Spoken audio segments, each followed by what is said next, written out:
खूबी और खामी दोनों हर इंसान में होती हैं। जो तराशता है उसे खूबी नजर आती है और जो तलाशता है उसे खामी नजर आती है। दर्शकों, स्वागत है आपका हमारे इस कार्यक्रम में आपकी बात।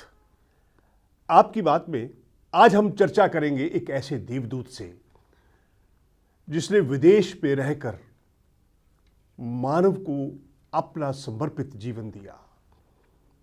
जब विदेश में लोग जाते हैं तो उन्हें अपना कोई नहीं होता, लेकिन उन्हें वहां अपना मिल गया। तभी कहते हैं कि देवदूत आसमान से नहीं आते, वो समाज के भीतर ही होते हैं।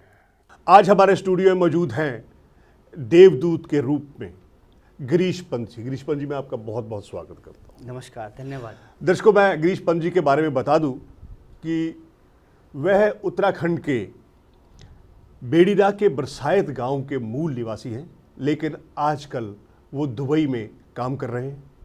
दुबई में मानवता की सेवा का जो काम उन्होंने किया, इसके लिए उन्हें प्रवासी भारतीय सम्मेलन में राष्ट्रपति द्वारा सम्मानित भी किया गया। इसके अलावा उन्हें बहुत कुछ पुरस्कार के रूप में मिले हैं। तो पंत जी, मेरा पहला सवाल आपसे है कि आप विदेश की ज़मीन पर रहते हुए मानवता को पूरी तरह से समर्पित है, आपने वो काम किए हैं, उसकी चर्चा हम बाद में करेंगे। आखिर प्रेरणा कहाँ से मिली आपको? सबसे पहले मैं धन्यवाद देना चाहता हूँ संतवाणी चैनल का, जिन्होंने मुझे एक गेस्ट के रूप में बुलाया और मैं दिल्ली आया।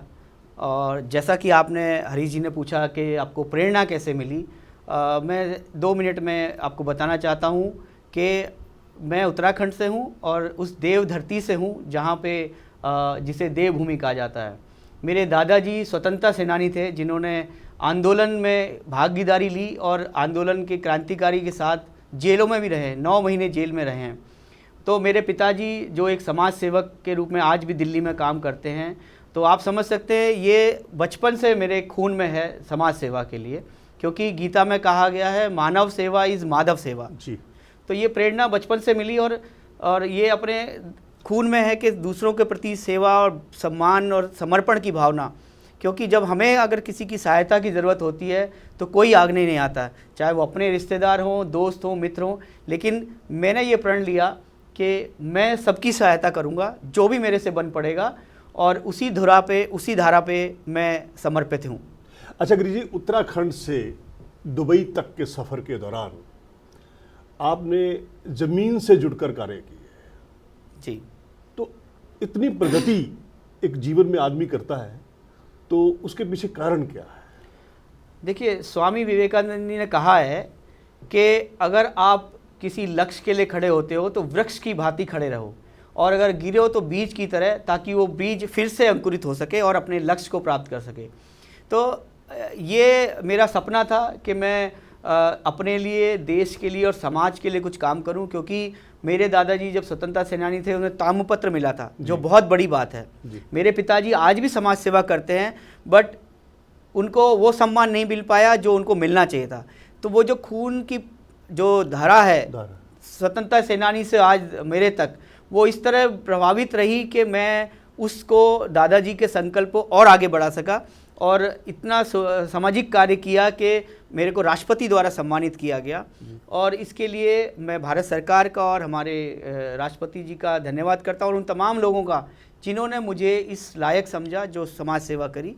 दूसरी बात, ये अपने ऊपर ही आत्मविश्वास है और संकल्प लिया था कि जब मेरी मदद, सहायता किसी ने नहीं करी तो मैं दूसरे की सहायता करूँ।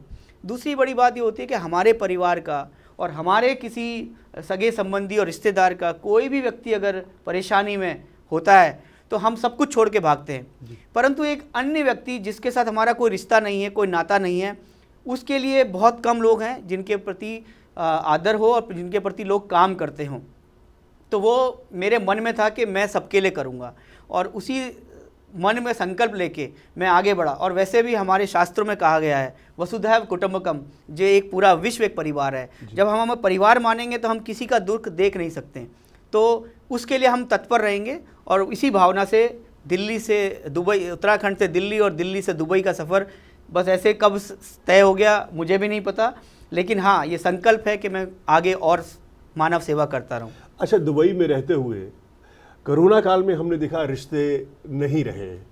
अगर पिता का अंतिम संस्कार करने के लिए भी बेटा कहीं दूर खड़ा दिखाई देता था, या रिश्तों की परिभाषाएं, रिश्तों के जो हम गहराई लगाव की बात करते हैं वो कहीं टूट गए। लेकिन आपने दुबई में रहते हुए कोरोना से संक्रमित जो लोग इस संसार को अलविदा कह गए, उनके शवों को पीपी किट पहनकर सुरक्षित रखने का काम किया, उनको भारत पहुंचाने का काम किया।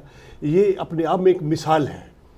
और यहाँ तक केदारनाथ त्रासदी का सवाल है, मैंने बहुत पहले पढ़ा था कि आपने बहुत काम किया, हमें इस बारे में अपने अनुभव बताइए। पहली बात तो भारत सरकार की और WHO की गाइडलाइंस थी कि कोई भी कोरोना से किसी की मृत्यु होगी उसकी बॉडी देश से दूसरे अन्य देश में नहीं जाएगी। तो कोरोना से जो भी संक्रमित व्यक्तियों की मृत्यु हुई है उनका सभी का अंतिम संस्कार हम सब ने दुबई में ही किया। उनके परिवार वालों को उन तक पार्थिव शरीर नहीं पहुंचा पाए, क्योंकि इस समय में ये ऐसी स्थिति थी जैसा आपने बताया कि पिता पुत्र को नहीं देख सकता था मृत्यु के बाद, और पुत्र की मृत्यु में पिता उसका अंतिम संस्कार नहीं कर पा रहा था। तो मैं ये समझ पाया हूँ कि इस कोरोना काल में आज जो समय है ये हमारे शास्त्रों में बहुत पहले से प्रथा थी कि हम स्वच्छ रहें, साफ रहें, और घर से अंदर बाहर जाते हैं तो पूरी तरह से अपने आप को सुरक्षित रखें। और नमस्कार का जो प्रस्ताव पूरे विश्व में चला वो अपने आप में एक बड़ा उपलब्धि है। और कोरोना में जो व्यक्तियों की मृत्यु हुई, जाहिर सी बात है कि उनकी मृत्यु के बाद उनके शरीर को छूने नहीं दिया गया। वहाँ की सरकार ने बहुत अच्छा प्रयास रहा, UAE सरकार ने बहुत अच्छा सहयोग दिया हमारे कॉन्सुलेट को और एम्बेसी को और भारत सरकार को। वहाँ पे पूरी व्यवस्था करी गई, जो भी संक्रमित व्यक्तियों की मृत्यु हुई थी कोरोना से, उनको वहीं पे जलाया गया, वहीं पे दफनाया गया, वहीं पे उनका अंतिम संस्कार किया गया। और जिन लोगों की मृत्यु कोरोना से नहीं हुई थी उन लोगों को 80 से 90 पार्थिव शरीर को हमने उस कोरोना के दौरान में भारत भेजने का प्रयास किया, जिसमें हमारे भारतीय दूतावास और भारतीय वाणिज्य दूतावास काउंसिल और भारतीय एम्बेसी ने पूरा सहयोग रहा। उसमें लोकल गवर्नमेंट, UAE गवर्नमेंट ने भी बढ़ चढ़कर सहयोग दिया और बहुत प्रोएक्टिवली तरीके से उसको सहयोग के रूप में भारत भेजने का काम किया। और जिन व्यक्तियों को कंपनी द्वारा पैसा नहीं दिया गया या उनकी मृत्यु के बाद उनकी बॉडी भारत बचाने के लिए उनके पास नहीं था, उन सभी को भारत सरकार द्वारा, जो हमारी एम्बेसी है और हमारी काउंसलेट है, उन्होंने उनका पूरा खर्चा उठाने के बाद उनके परिवार उनके गंतव्य तक, अभी उस समय आप समझ सकते हैं कि फ़्लाइटें भी नहीं चल रही थी। फ़्लाइटें भी एक पर्टिकुलर डेस्टिनेशन में दिल्ली, मुंबई, कोलकाता या कुछ ही स्टेट में चल रही थी। तो अगर किसी की मृत्यु कलकत्ता की डेड बॉडी है तो हमने दिल्ली तक उनकी बॉडी पहुंचाई, और दिल्ली से कोऑर्डिनेशन करके हमने कोलकाता उनके घर तक, दार्जिलिंग, जयपुर और मुंबई तक उनकी बॉडी बाय रोड भिजवाई है।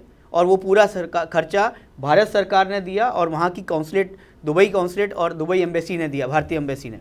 अच्छा, दुबई में आप बजरंगी भाईजान के नाम से लोकप्रिय है। मुझे याद आ रहा है 2015 का वो न्यूज़ कि एक बस में भारतीय 11 भारतीय और कुछ पाकिस्तानी फंस गए थे, उन्हें कई दिन तक खाना नहीं मिला था। तो उस दौरान आपने कोऑर्डिनेट कैसे किया UAE सरकार से?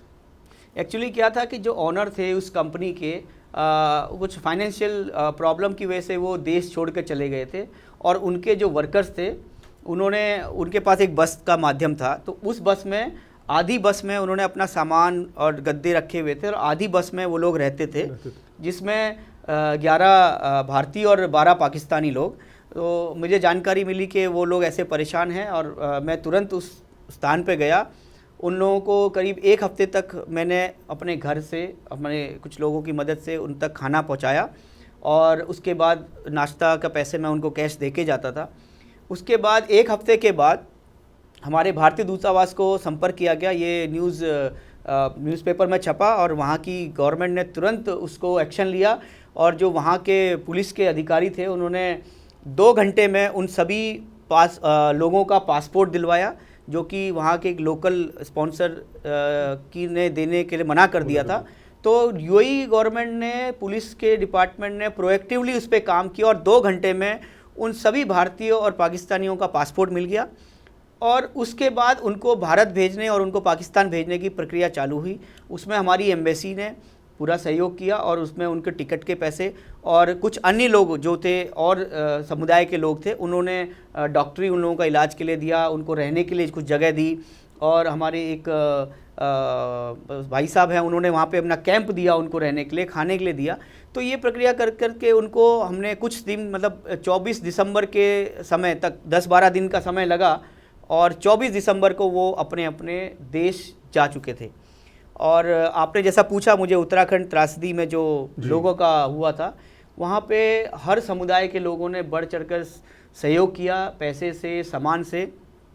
और मैं स्वयं उस दौरान दुबई से धारचूला गया था, जिसकी मुझे दिल्ली से धारचूला जाने में 38 आवर्स लगे, और सामान के साथ में पहुंचा, और हमने उस अंतिम व्यक्ति तक वो सामान पहुंचाया जिसको उसकी ज़रूरत थी। हमने किसी चैरिटी संस्थान को नहीं दिया, हमने उस अंतिम व्यक्ति तक पहुंचाया। एसडीएम के माध्यम से हमने उनके घर का पता और डिटेल लेके अपने हाथों से उनको चेक और सामान का वितरण किया। तो ये मैं कह सकता हूँ हमारी सरकार की उपलब्धि है कि वो आज अंतिम व्यक्ति तक वो सेवा पहुँच रही है। गिरीश जी, सरकारों का दायित्व होता है कि विदेश में रह रहे भारतीय मूल के लोगों के जो जीवनचर्या है वो सहज हो, सुलभ हो, उन्हें कोई वहाँ ना हो। लेकिन मुझे याद आ रहा है स्वर्गीय श्रीमती सुषमा स्वराज जी का, कि वो किस तरह से एक ट्वीट पर लोगों की दुख तकलीफें दूर करती थी। बहुत से ऐसे मामले हमारे सामने आए। आप जब दुबई में रहते हैं, बहुत से लोग हमने देखा कि मानव तस्करी का शिकार हो जाते हैं, या ट्रैवल एजेंटों की ठगी या धोखाधड़ी का शिकार हो जाते हैं, या उनके पास वर्क परमिट नहीं होता सही ढंग से। तो आपने बहुत से ऐसे युवकों को जो फंसे हुए थे उनको अपने घर पहुंचाया है। तो इतना बड़ा काम आप कैसे कर लेते हैं? एक्चुअली क्या है कि अगर आप दृढ़ संकल्प हो सेवा के लिए, जो कि निस्वार्थ भाव से होनी चाहिए, तो फिर उसमें आपकी स्वयं, उसमें परमात्मा भी आपका सहयोग करता है। मेरा ऐसा अपना अनुभव है, और मैं ये मानता हूँ कि आप निस्वार्थ भाव से और सच्चे दिल से, बोलते हैं कि अगर शिद्दत से किसी को चाहो तो खुदा कायनात भी उसकी मिलाने की कोशिश करती है। तो अगर आप दिल से भगवान को याद करो, उसके लिए ज़रूरी नहीं कि आपको मंदिर जाना है या मस्जिद जाना है या कहीं और किसी जगह जाना है। मानव सेवा ही अपने आप में एक पूजा है, जिसमें लोगों को पूजा के रूप में उनकी जो दुख तकलीफ़ें दूर होती है ना, उनकी खुशी जो आत्मा से दुआ निकलती है, वो अनमोल होती है। और आपने जो बात बोली स्वर्गीय सुषमा स्वराज जी का, हमें बहुत दुख है, आज उनकी कमी भी हमें खलती है, क्योंकि उन्होंने सोशल मीडिया का जो सदुपयोग एक ट्विटर के माध्यम से किया, पूरे विश्व में एक तरह से वो क्रांति का रूप लेके पड़ा।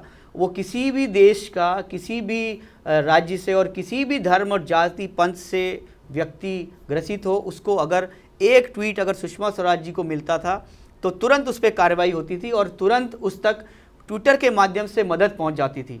और इस तरह से सुषमा स्वराज जी से जब भी मेरी मुलाकात हुई है, 3-4 बार मुलाकात हुई है, और उनको मतलब वो नाम याद रहता था कि आप कैसे हैं गिरीश जी। ये अपने आप में ये गर्व का अनुभव होता है कि एक इतनी बड़ी महिला सशक्ति, जिन्होंने इतना बड़ा जिम्मेदारी विदेश मंत्रालय के पूरे मिशंस को, पूरे मैसेज को एक नया धुरी के रूप में नाप दिया। उन्होंने ऐसी क्रांति लाई कि हर मिशन को जिम्मेदारी थी कि उनको जवाब देना है। गिरीश जी, वर्ष 2018 में न्यूयॉर्क की ओर से आपको इंटरयूथ लीडर अवार्ड से सम्मानित किया गया, और बिजनेस कम्युनिटी इंडिया की तरफ से आपको चेयरपर्सन ऑफ द ईयर के सम्मान से भी नवाजा गया, और श्रीलंका ने भी आपको आइकॉनिक अवार्ड दिया। इतने सब जब एक भारतीय होने के नाते इतने सारा गौरव प्राप्त होता है, तो कैसा महसूस होता है? एक्चुअली हमारे भारत की ये संस्कृति और सभ्यता हज़ारों साल पुरानी है, और मैं ये बड़े गर्व से कहता हूँ कि हम भारतीय हैं जी। और पूरे विश्व में भारत ही ऐसी एक जगह है जहाँ हम भारत को भी एक सम्मान माता के रूप में पूजते हैं, जहाँ हम गाय को भी माता के रूप में पूजते हैं। तो ये हमारी परंपरा और संस्कृति है भारत की, जो विदेशी मूल में भी अगर कहीं भारतीय है, उसके दिल में हिंदुस्तान ही होता है जी। और उस तरह से अगर देखा जाए तो भारत दिल में बसता है। और भारतीय संस्कृति परंपरा को लेकर, उनकी सभ्यता को लेकर मैं विदेश में जो समाज सेवा का कार्य कर रहा हूँ, ये उन महान लोगों की प्रेरणा है जिन्होंने देश के लिए बलिदान दिए हैं। चाहे आप भगत सिंह की बात करें, चाहे आप चंद्रशेखर आज़ाद की बात करें, या विवेकानंद जैसे महापुरुष, या सिद्धार्थ उनकी बात करें, जिन्होंने देश को एक नया मोड़ दिया है और यही सिखाया है। और मैं ये मानता हूँ कि हर धर्म में यही है, मानव सेवा सबसे बड़ी पूजा है। तो इसके लिए हमें गौरवान्वित महसूस होता है कि भारतीय होते हुए अपने देश में बाहर रह के विदेशों में उन सभी लोगों की सेवा करी है जिनको हम जानते भी नहीं, ना हम पहचानते। यही भारतीय संस्कृति है कि बिना जाने पहचाने भी हम उन लोगों तक मदद पहुंचाते हैं जिसके लिए हमारे भारतीय संस्कृति हमारे अंदर बसती है। अच्छा गिरीश जी, प्रवासी भारतीयों पर हमेशा बहुत सारी बातें होती रहती है। प्रवासी भारतीय सम्मेलन भी भारत आयोजित करता है, उनसे संपर्क भी कायम करता है, उनके संबंध में और भी बहुत सारी प्रोग्राम भी होते हैं और नीतियों का। प्रवासी भारतीयों की एक विशेषता मैंने देखी है कि चाहे वो अमेरिका में हो, चाहे वो दुबई में हो, चाहे वो किसी और देश में हो, वो भारत की जो लोग हैं वो वहाँ की संस्कृति, वहाँ के संविधान को अंगीकार कर, उनको आत्मसात कर वहाँ के विकास में महत्वपूर्ण योगदान दे रहे हैं। आप अमेरिका में देख लीजिए, 4 भारतीय मूल के लोग जो है वो सीनेटर हो गए हैं और मीरा नायर का बेटा भी चुनाव जीत गया है, और ऐसा ही अन्य देशों में भी है जहाँ हमेशा से ही प्रवासी भारतीयों ने अपना एक अस्तित्व कायम किया है। तो आपने जिस तरह से बजरंगी भाईजान के नाम से लोकप्रियता प्राप्त की है दुबई में, और वहाँ रहकर आप मानवता की सेवा कर रहे हैं, तो हमारे आने वाली युवा पीढ़ी को आप क्या संदेश देना चाहेंगे? देखिए, सबसे पहले तो मैं आपके चैनल के माध्यम से ये संदेश देना चाहता हूँ कि ज़िंदगी में कभी हार नहीं माननी चाहिए। क्यों? ज़िंदगी एक ही बार मिलती है और ज़िंदगी जीने का नाम है, मुर्दा दिल क्या खाक जिया करते हैं। मैं ये चाहता हूँ कि कितनी भी परेशानी हो जाए, कितनी भी दुविधाएँ हो, कभी हार नहीं माननी चाहिए। और जैसा आपने कहा कि विदेशों में भारतीय मूलों के दिल में हिंदुस्तान बसता है, और न्यूजीलैंड में हमारे एक एमपी भारतीय मूल के हैं, वो है अपने एमपी हैं वहाँ पे। कनाडा में हमारे कनाडा में बहुत सारे, और बहुत सारे अभी रिसेंटली एक न्यूजीलैंड में भी हमारे एक विदेशी भारतीय तिरुवनंतपुरम की वहाँ पे जीते हैं। तो ये भारतीयों की विशेषता है कि जहाँ पे जाते हैं वहाँ को अपना मानते हैं, क्योंकि यही भारतीय संस्कृति है और उसके देश के कानूनों का पालन करते हैं। हमने बहुत कम देखा होगा कि भारतीय कहीं बहुत कानून तोड़ता है किसी देश में। और मैं इस यूएई में रहता हूँ जहाँ पे एक मुस्लिम कंट्री है, और जहाँ पे मैं ये कह सकता हूँ कि this is the one of the best country in the world. एक वन ऑफ द कंट्री है जहाँ पे 200 से ज़्यादा नेशनलिटीज़ रहती हैं जी, विद हैप्पीनेस एंड हारमोनी। और यूएई ऐसी धरती है जहाँ पे एक मिनिस्ट्री ऑफ टॉलरेंस की नियुक्ति है, जहाँ पे मिनिस्टर ऑफ हैप्पीनेस है, और जो कि वहाँ के नागरिकों की सुख सुविधाओं का ध्यान रखते हैं। और हम लोग भारतीय जो यूएई में है, सबसे ज़्यादा विश्व के सबसे ज़्यादा भारतीय यूएई में रहते हैं। 3.5 million people are staying in UAE. तो हम लोग यही सोचते हैं कि हमारी जो संस्कृति भारत की है वो लोगों के दिलों में, दिमाग में अमिट छाप छोड़ती है, क्योंकि हम कानून को मानते हैं। भारतीय जो हैं हर कानून को मानता है, उसको अपनाता है और वहाँ का पालन करता है, इसलिए भारतीय सबसे आगे हैं। गिरीश जी, विदेशों में जो नागरिक जाते हैं उनके लिए क्या क्या गाइडलाइंस का पालन करना बहुत ज़रूरी होता है? देखिए, सबसे पहले तो मैं उन तमाम भारतीय लोगों से कहना चाहता हूं जिनको भी विदेश में जाना चाहते हैं, भारत सरकार ने एक पोर्टल बनाया है विदेश मंत्रालय का, जिसके अंदर ई माइग्रेंट का एक सिस्टम है।